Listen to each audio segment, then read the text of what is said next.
بسم اللہ الرحمن الرحیم۔ میزاب چینل کے معزز سامعین السلام علیکم۔ ایمل نے گڑبڑا کر اسے دیکھا۔ میں ازو کے پاس رہنا چاہتی ہوں، وہ آہستہ سے بولی تھی۔ ازو کا اتنا خیال ہوتا تو کچھ دیر پہلے آپ کو ٹیکسٹ کیا تھا میں نے، جب یہ اپنے کمرے میں نہیں تھی۔ نوبت یہاں تک آتی ہی نہیں۔ اس کے بازو کا جائزہ لیتے وہ بے تاثر لہجے میں ایمل سے بولا تھا تو وہ لب کاٹ کر رہ گئی تھی۔ اسے کیا بتاتی کہ ازورا کو شہباز اپنے کمرے میں لے کر گیا تھا تو وہ غصے میں اسے یہاں دفن کر دیتا۔ اور تم نے یہ کیا کیا ہے؟ تمہیں اندازہ ہے مجھے کتنے کرب میں مبتلا کر دیتی ہے تمہاری یہ حالت؟ نوچنے کی وجہ سے بازو کے پرانے گھاؤ تازہ ہو گئے تھے۔ وہ چت لیٹی چھت پر چلتے پنکھے کو دیکھ رہی تھی۔ ازو کوئی جواب نہ پا کر دارم نے اس کی جانب دیکھا۔ اس کی آنکھوں سے آنسو ٹوٹ کر تکیے میں جذب ہو رہے تھے۔ ازو میری جان اس طرح رو نہیں پلیز۔ اس کے رونے پر وہ تڑپ ہی تو جاتا تھا۔ میری روح بانجھ ہو گئی ہے دارم، میرا دل سیاہ ہو گیا ہے۔ میں راتوں کو اپنی آنکھیں ٹٹولتی ہوں تو معلوم ہوتا ہے کہ وہ غم کی شدت سے بہہ کر ضائع ہو گئی ہیں۔ میں اپنے جسم کو ہاتھ لگاتی ہوں تو وہ صحرا کی ریت کی مانند ذروں میں بدلتا دکھائی دیتا ہے۔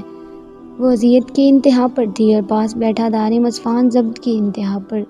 ایمل دونوں ہاتھوں کو لبوں پر جمائے اپنی سسکی روک رہی تھی۔ میں اس زمین پر بے آسرا آ کھڑی اندھی آنکھوں سے عرش والے کو تک رہی ہوں دارم۔ وہ تو مصنف ہے، وہ کب انصاف کرے گا؟ اس کی باتیں ساتھ بیٹھے دونوں فریقین کو کرب میں مبتلا کر رہی تھی۔ دارم کی آنکھیں ضبط کی شدت سے سرخ انگارہ ہو رہی تھی۔ یہ کرب ان تینوں کا تھا اور ایک چوتھا بھی تو تھا جو انہی کی تکلیف میں تھا، جو اتنے ہی تکلیف میں تھا، جس کے بہت سے غم آج تازہ ہوئے تھے، جس کی روح جسم سے کھینچ لی گئی تھی۔ نور ارسلان جو اس صحرا کا مسافر تھا، جس کی منزل پاس ہو کر بھی اس کی نہیں تھی۔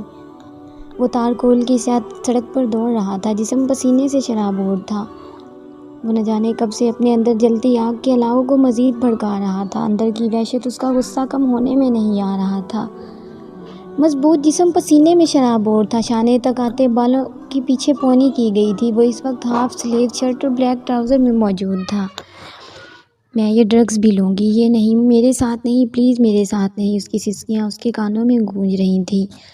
یعنی وہ اپنی مرضی سے ڈرگز کی عادی نہیں ہوئی تھی، اسے عادی کیا گیا تھا، کسی نے اسے اس عادت میں مبتلا کیا تھا اپنے مفاد کے لیے۔ اگر انہیں اس عادت میں مبتلا کرنے میں تمہارا ہاتھ ہوا تو موت بھی تجھ سے پناہ مانگے گی شہباز ضمیر۔ وہ ویران سڑک پر بھاگتا بولا تھا۔ بہت درد ہوا تھا۔ اس کی درد میں ڈوبی آواز اس کی سماعت میں گونج رہی تھی۔ اس کی رفتار میں اضافہ ہو رہا تھا، اسی رفتار سے اس کی آواز سماعت میں بلند ہو رہی تھی۔ اس کی بے یقین بے اعتبار سی نظریں اس کے ذہن سے نہیں نکل رہی تھیں۔ محبت تو آنکھ سے ہی اپنا رستہ طے پاتی ہے تو پھر دھیمے سے دل کے زینوں سے اترتی مسند دل پر اپنا قبضہ جما لیتی ہے۔ نور ارسلان کے دل کی سلطنت میں بھی ازورا لاشاری پوری شان سے قابض ہو گئی تھی۔ محبت کا سنگھاسن صرف محبوب کا دل ہوتا ہے اور اس مسند پر بیٹھا سلطان ہی اصل تخت نشین ہوتا ہے۔ دنیا کی سب سے بڑی سلطنت دل کی سلطنت ہے، جہاں پر صرف ایک ہی سلطان ہے اور اس کی رعایا بھی ایک ہی ہوتی ہے۔ جہاں کسی تیسرے کی کھپت ممنوع ہوتی ہے، وہ سلطان بنتا ہے یا اس کی رعایا، یہ تو وقت بتاتا۔ محبت تابد روبرو رہتی ہے، چاہے میلوں کے فاصلے ہوں یا وصل کا ایک لمحہ۔ نور ارسلان کا دل بھی ابد تک کے لیے ازورا لاشاری کے سلطنت میں اس کا غلام ہو گیا تھا۔ محبت کی آنکھیں صرف اپنے محبوب کے چہرے پر ٹکی رہتی ہیں۔ محبت ہے کسے گا ہے، ہر دم روبرو کسے گا، اس میں منکر کی گنجائش نہیں ہے۔ محبت صرف روبرو کی خواہاں ہوتی ہے، آنکھ سے بھی اور دل سے بھی۔ نور ارسلان کی چڑھتی سانسیں اعلان کر رہی تھیں۔ اس کی آنکھیں ازورا لاشاری کے سوا کوئی دوسرا منظر دیکھنے کی خواہاں نہیں ہیں۔ اس کا دل اس چھوٹی سی لڑکی کی تکلیف میں تڑپتا چیخ چیخ کر کہہ رہا تھا، نور ارسلان منکر نہیں ہوگا۔ داخل ہوا اس وقت صبح ہو چکی تھی۔ وہ خاموشی سے اپنے کمرے کی جانب بڑھنے لگا تھا۔ اس وقت وہ دادو کا سامنا نہیں کرنا چاہتا تھا۔ کیا وہ کسی تکلیف میں ہے؟ سیڑھیوں کی جانب بڑھتے نو کے قدم وہیں تھم سے گئے تھے۔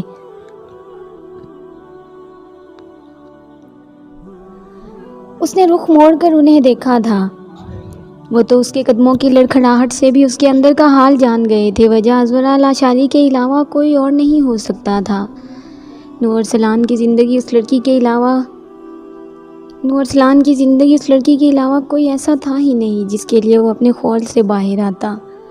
ارسلان شیروانی کی خودکشی کے بعد سے نور ارسلان ایک بت بن چکا تھا جو اپنی انا کا ہی پجاری تھا۔ اس نے اللہ سے مانگنا چھوڑ دیا تھا، شاید مانگنے کے لیے کچھ تھا ہی نہیں، مگر جب اللہ سے بات کرنے کے لیے زندگی میں کچھ نہ ہو تو کیا وہ زندگی ہوتی ہے؟ اس کی زندگی بھی زندگی نہیں تھی۔ وقت تھا جو گزر رہا تھا، اس نے کچھ نہیں کہا۔ وہ لڑکھڑاتے قدموں سے ان کی سمت آیا تھا، خاموشی سے ان کی گود میں سر رکھتے ان کے ہاتھ سینے پر دل کے مقام پر رکھ گیا تھا۔ اس کی دھڑکنیں سست تھی، جیسے جینے سے بیزار تھیں۔ اس کے بالوں میں ہاتھ پھیرتے اختر شیروانی کی آنکھوں سے 2 آنسو نکلے تھے جو نور کے بالوں میں جذب ہو گئے تھے۔ تم اس کے پاس گئے تھے نا؟ وہ اس سے پوچھ نہیں رہے تھے، وہ اسے بتا رہے تھے کہ وہ جانتے ہیں وہ ٹھیک نہیں ہے دادو، وہ ٹوٹے لہجے میں بولا تھا۔ اس کی آواز بھیگ رہی تھی، اس کی آنکھیں خشک تھیں۔ نور ارسلان کی آنکھوں کو رونا نہیں آتا تھا، ان آنکھوں نے کبھی آنسوؤں کو محسوس نہیں کیا تھا، جب بھی نہیں جب اس کی ماں کسی کی درندگی کی بھیٹ چڑھ گئی تھی، جب بھی نہیں جب اس کے باپ نے اس دنیا میں رہنے سے زیادہ حرام موت کو گلے لگانا آسان سمجھا تھا، جب بھی نہیں جب اس کی زندگی کی واحد خوشی اس کی نظروں کے سامنے چھین لی گئی تھی۔ وہ رونے سے قاصر تھا، وہ اپنے اندر کا غبار آنسوؤں کے ذریعے باہر نہیں نکال سکتا تھا۔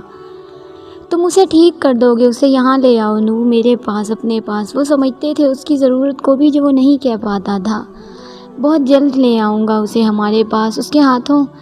ان کے ہاتھوں کو آنکھوں سے لگا کر چومتا وہ محبت سے بولا تھا۔ دور مسجدوں سے اذان کی مدھر آواز سنائی دے رہی تھی۔ وہ ساری رات یوں ہی اس کے سامنے بیٹھا رہا تھا۔ وہ ایمل کی گود میں سر رکھے بے خبر سو رہی تھی اور وہ پرسوچ نگاہوں سے اس کی جانب دیکھ رہا تھا۔ وہ خود اذیتی کی انتہا پر تھی اور دارم اپنے وجود میں اس کی اذیت محسوس کر رہا تھا۔ اسے ہمیشہ محسوس ہوتا تھا کوئی ایسا ڈر، خوف جو ازورا اس سے چھپاتی تھی۔ ازورا سے ہوتی اس کی نظریں ایمل کے سراپے میں الجھی تھیں۔ وہ اس وقت بیڈ کی پائنتی سے ٹیک لگائے بیٹھے بیٹھے سو رہی تھی۔ ہلکے سبز رنگ کے سادہ سے جوڑے میں ملبوس سادگہ ہی دوپٹہ چہرے کے گرد حجاب کیے وہ بہت معصوم دکھتی تھی۔ اس کی رنگت سانولی تھی، وہ بہت سافٹ کمپلیکشن کے لوگوں میں شمار نہیں ہوتی تھی۔ البتہ اس کی آنکھیں بہت زیادہ بڑی تھیں، پھیلی ہوئی پرکشش آنکھیں، اور ان پر پلکیں دراز جن کا پہرا نازک لب بھیج رکھے تھے، اور اس کے گال پر آنسوؤں کے نشان خشک ہو گئے تھے۔ وہ رنگت اور نگوش میں نمیسا جیسی تھی۔ شہباز کافی فیئر کمپلیکشن کا مالک تھا، اس کے چہرے پر ایک الگ سا سکون تھا۔ کتنی طمانینت تھی جس سکون کا وہ پوری زندگی تمنا ہی رہا تھا۔ نظروں کی تپش تھی کہ وہ کسمسا کر اٹھنے لگی تھی۔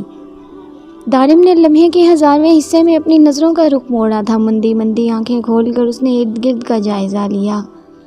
وہ ازورا کے ہی کمرے میں تھی، شاید کل وہ اس کے پاس ہی سو گئی تھی۔ اپنا دوپٹہ ٹھیک کرتی وہ اٹھ کھڑی ہوئی۔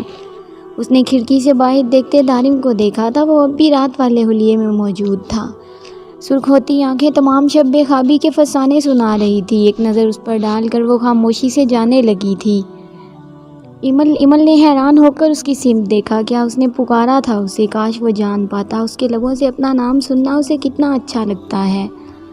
جی، دل کی حالت پر قابو پاتے وہ دھیرے سے بولی تھی، اسٹرانگ سی کافی لے آئے 2 کپ۔ اس سنجیدگی سے اس کی جانب دیکھ کر بولا۔ انداز سادہ سا تھا، مگر اسے تو اس کا مخاطب ہونا بھی نظم سنانے جیسا لگتا تھا۔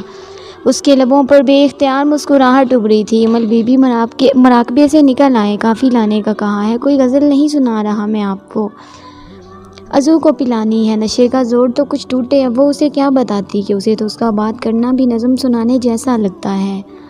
وہ جی کہتی کچن کی جانب بڑھ گئی۔ کچھ دیر کے بعد وہ 2 کی جگہ 3 کپ لے کر کمرے میں آئی تو وہ ازورا کو جگا رہا تھا۔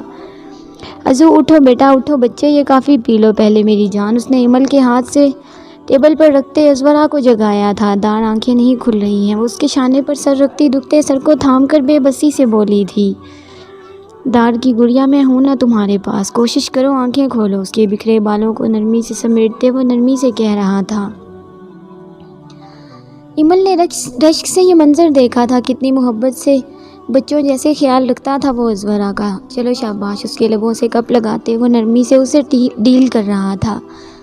بری بری شکلیں بناتی وہ کافی ختم کر کے دوبارہ سونے لگی تھی۔ نہیں ازو سونا نہیں ہے، اٹھو شاباش، ایمل ہیلپ کر دے گی تمہاری، فریش ہو جاؤ۔ ایمل کو اشارہ کرتا اس کے کمرے سے نکل گیا تھا۔ میں نماز پڑھنے جا رہا ہوں مسجد، وہ ان دونوں سے ہی مخاطب تھا۔ ایمل نے ازورا کو تھامتے اس بات میں گردن ہلائی تھی۔ وہ بچپن سے دیکھتی آ رہی تھی، دارم عثمان نے نماز کبھی نہیں چھوڑی تھی، وہ اللہ کو پکارنا کبھی نہیں چھوڑتا تھا۔ دارم کے جانے کے بعد اس نے ایمل کی مدد سے ہی شاور لیا تھا۔ اس کے جسم پر نشانات دیکھتی وہ بری طرح سے سسک اٹھی تھی۔ وہ نہیں جانتی تھی اس کے ساتھ کیا ہوا تھا، لیکن اس کی اذیت وہ خود پر محسوس کر سکتی تھی۔ عزو اس کے بالوں کو خشک کرتی ایمل نے آنسوؤں سے بھیگی آواز میں اسے پکارا تھا۔ اس کے جسم کے نشانات اس کے ذہن سے نہیں نکل رہے تھے۔ وہ اس کے ساتھ لگی بولی تھی، وہ کون تھا اس رات؟ عزو تمہیں کیا کچھ بھی یاد نہیں ہے؟ اس کا گلابی چہرہ ہاتھوں میں بھرے اس نے محبت سے پوچھا تھا۔ وہ جاننا چاہتی تھی۔ وہ خالی خالی نظروں سے ایمل کے بے ریا چہرے کو دیکھنے لگی تھی۔ وہ اسے بتانا چاہتی تھی کہ اس کا باپ ہے وہ درندہ، لیکن بتا نہیں پائی تھی۔ یہ سچ تھا، وہ اسے تکلیف نہیں دے سکتی تھی۔ وہ بس اس کے ساتھ لگی گھٹی گھٹی آواز میں رو رہی تھی، عزو ناشتہ کر لو۔ وہ دونوں دارم کی آواز پر ہوش میں آئی تھی۔ دارم نے ایک نظر نکھری سی ازورا پر ڈالی، وہ کافی فریش لگ رہی تھی۔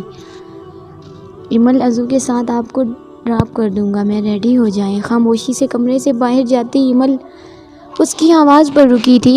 اس عنایت کی کیا وجہ تھی آخر؟ شکریہ، آپ نے ازورا کا خیال رکھا۔ اس کے اگلے جملے پر وہ تلخی سے مسکرائی تھی، یعنی وہ مداوا کر رہا تھا عزو آپ کے ساتھ میری بھی کزن ہے۔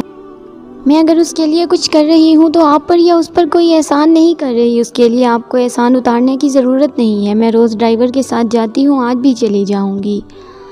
وہ بول کر رکی نہیں تھی۔ اس شخص کو احساس ہی نہیں ہوتا تھا اپنی انا کے بت میں قید وہ اس کی ذات کو پاش پاش کر دیتا تھا۔ جلدی سے کھا لو یہ، اور گھر پر رہنے کی ضرورت نہیں ہے، ریڈی ہو جاؤ، یونیورسٹی ڈراپ کروں گا تمہیں، لنچ بھی ہم باہر کریں گے۔ وہ اپنے ہاتھوں سے عزو کو ناشتہ کرواتا پورے دن کا پلان بتا رہا تھا۔ وہ ہلکا سا مسکرائی تھی۔ دارم عثمان کی ساری فکر، تمام توجہ اس کی ذات پر ختم ہو جاتی تھی۔ جاری ہے دوستوں، ملتے ہیں نیکسٹ ایپیسوڈ میں، تب تک کے لیے اپنا خیال رکھیں اور دعاؤں میں یاد رکھیں۔ اللہ حافظ۔